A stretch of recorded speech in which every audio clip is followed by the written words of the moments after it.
Hello student, अब जो next topic है वो है रिप्रेजेंटेशन ऑफ इलेक्ट्रोकेमिकल सेल। तो इलेक्ट्रोकेमिकल सेल जो होता है उसके टू पार्ट्स होते हैं, मतलब टू वेसल होता है। एक में ऑक्सीडेशन होता है, एक वेसल में क्या होता है ऑक्सीडेशन, और दूसरे वेसल में क्या होता है रिडक्शन। ठीक है, अब इन दोनों को हम क्या कहते हैं हाफ सेल कहते हैं।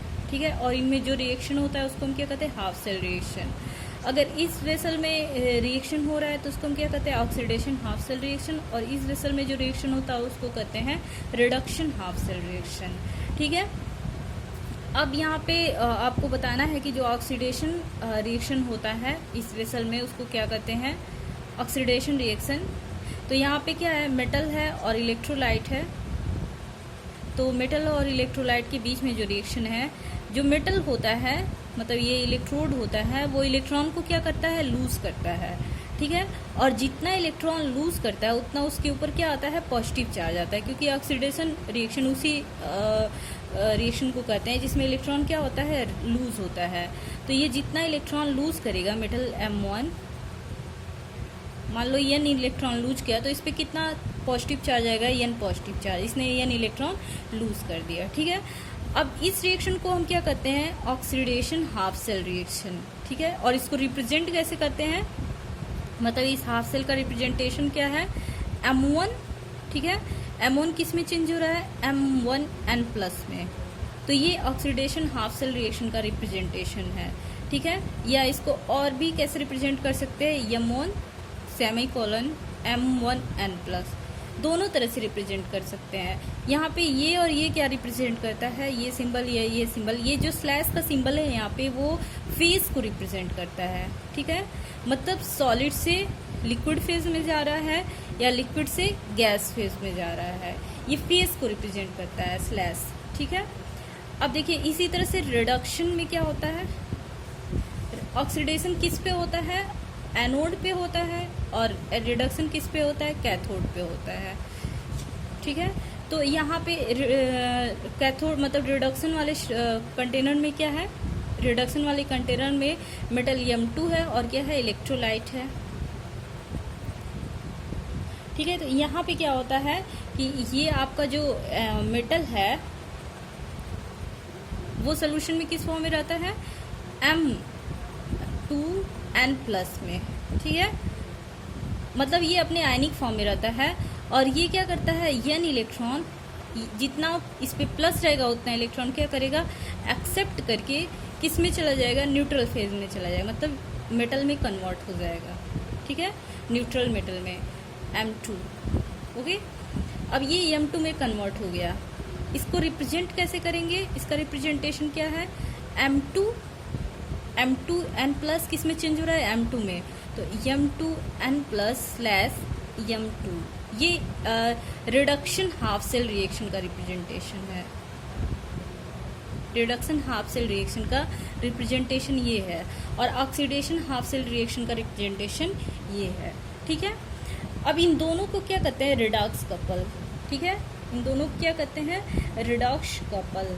ओके, अब आगे बताना है कि इन दोनों को मतलब ये इसको हम जो ऑक्सीडेशन हाफ सेल रिएक्शन है इसको हम कहते हैं एनोडिक हाफ सेल रिएक्शन, और इसको कह सकते हैं जो रिडक्शन हाफ सेल रिएक्शन है इसका दूसरा नेम क्या है कैथोडिक हाफ सेल रिएक्शन, क्योंकि ये कैथोड पे होता है, ये क्या होता है एनोड पे होता है। तो इन दोनों रिएक्शन को सेपरेट करने के लिए बीच में क्या लगाते हैं एक डबल वर्टिकल लाइन। ठीक है, इन दोनों को सेपरेट करने के लिए बीच में क्या लगाते हैं डबल वर्टिकल लाइन, और इस डबल वर्टिकल लाइन को क्या कहते हैं साल्ट ब्रिज। ठीक है, इसको क्या कहा जाता है साल्ट ब्रिज। तो अब सेल का रिप्रेजेंटेशन क्या होगा उसको बताते हैं, सेल को कैसे रिप्रेजेंट करेंगे। मैंने अलग अलग हाफ सेल रिएक्शन को बताया कि ऑक्सीडेशन हाफ सेल रिएक्शन को कैसे रिप्रेजेंट करते हैं, रिडक्शन को कैसे रिप्रेजेंट करेंगे। अब इलेक्ट्रोकेमिकल सेल को कैसे रिप्रेजेंट करते हैं उसका रिप्रेजेंटेशन क्या है वो अब मैं बता रही हूँ आपको, इलेक्ट्रोकेमिकल सेल का रिप्रेजेंटेशन। ठीक है, अब इसके लिए पहले मैंने लेफ्ट साइड में आपको क्या लिखना है ऑक्सीडेशन रिएक्शन, फिर उसके बाद आपको साल्ट ब्रिज लगाना है जिसको हम डबल इन्वर्टेड लाइन से लिखेंगे, और इधर क्या लिखेंगे रिडक्शन हाफ सेल रिएक्शन। ठीक है। Oxidation, half cell reaction, half cell reaction, और यहाँ पे क्या होगा, रिडक्शन, हाफ सेल रिएक्शन, और ये क्या होगा, साल्ट ब्रिज। ठीक है। ऑक्सीडेशन हाफ सेल रिएक्शन को क्या कहते हैं, इसको एनोडिक हाफ सेल रिएक्शन भी कहते हैं, और इसको क्या कहते हैं, कैथोडिक हाफ सेल रिएक्शन भी कहते हैं। अब मैं ऑक्सीडेशन हाफ सेल रिएक्शन को यहाँ पे क्या बताई हूँ, कैसे रिप्रेजेंट किया गया है। यहाँ पे जो मेटल होता है M1 वो किस में चेंज हुआ था, M1N+ में। ठीक है। उसके बाद हम क्या रिप्रेजेंट करेंगे, साल्ट ब्रिज। ठीक है। और रिडक्शन हाफ सेल रिएक्शन में क्या हुआ था, M2N+ से किस में चेंज हुआ था, M2 में। ठीक है। ये आपका हो गया इलेक्ट्रोकेमिकल सेल का रिप्रेजेंटेशन। इलेक्ट्रोकेमिकल सेल को ऐसे रिप्रेजेंट करते हैं। ठीक है। आगे देखिए कि यहाँ पे ये लेफ्ट साइड में किस रिएक्शन को रिप्रेजेंट करते हैं, ऑक्सीडेशन को, और राइट में किसको रिप्रेजेंट करते हैं, रिडक्शन को। ठीक है। ऑक्सीडेशन किसका एक्ट करता है, एनोड का, और रिडक्शन किसका एक्ट करता है, कैथोड का। ठीक है। अब यहाँ पे ये जो एनोड होता है वो क्या होता है, निगेटिव टर्मिनल या फेज होता है, और कैथोड क्या होता है, पॉजिटिव टर्मिनल होता है। ठीक है।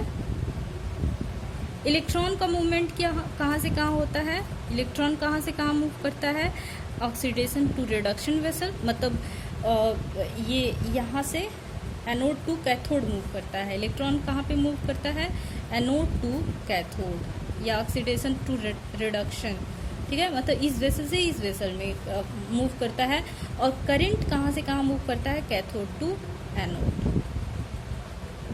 ठीक है। इसको लर्न करने का भी मैंने प्रोसेस बता दिया आपको। इसको क्या लिख सकते हैं, लून, और इसको क्या लिख सकते हैं, RRCP। इसका मतलब क्या होता है, left oxidation, anode negative terminal. Left side में क्या होता है, ऑक्सीडेशन, और ये जिस पे ऑक्सीडेशन होता है वो क्या होता है, एनोड होता है। और एनोड कैसा टर्मिनल होता है, मतलब कैसा चार्ज होता है, निगेटिव टर्मिनल। इसी तरह से जिस पे रिडक्शन होता है वो क्या होता है, सॉरी, जो राइट में होता है उस पर क्या होता है, रिडक्शन, और रिडक्शन क्या होता है, जिस पे रिडक्शन होता है वो क्या होता है, कैथोड। और ये कौन सा टर्मिनल होता है, positive terminal. Okay, thank you.